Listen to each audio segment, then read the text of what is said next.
જૂનાગઢના જોશીપુરા વિસ્તારમાં મહાનગરપાલિકા દ્વારા ડિમોલિશનની કામગીરી હાથ ધરાઈ છે। આ વિસ્તારમાં 80થી વધુ દુકાનો તોડવાની મહાનગરપાલિકાએ નોટિસ આપી હતી, જે બાદ આજે મહાનગરપાલિકાના કમિશનર અને પોલીસની ઉપસ્થિતિમાં જેસીબી મશીનની મદદથી ડિમોલિશનની કામગીરી શરૂ કરવામાં આવી હતી। નાગરિકોને વધુ સારી રીતે સુવિધા મળે તેવા આશયથી તંત્ર દ્વારા ડિમોલિશનની કામગીરી કરવામાં આવી। જોકે હાલ તો 30 વર્ષોથી દુકાન ચલાવનારા 80થી વધુ દુકાનદારો રોજગાર વિહોણા થઈ ગયા છે।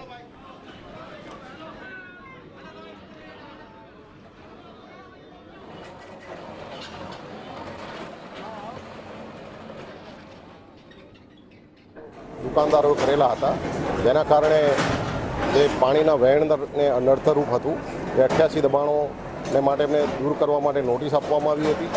નોટિસનો સમય પીરિયડ પૂરો થયા પછી પણ એ લોકોની માગણી હતી કે સાહેબ થોડોક સમય અમને વધારી આપવામાં આવે। એ સમય પણ એમને વધારી આપવામાં આવ્યો હતો। આજે એની ટાઈમ લિમિટ પૂરી થઈ જતાં આ દબાણો દૂર કરવામાં આવ્યા છે।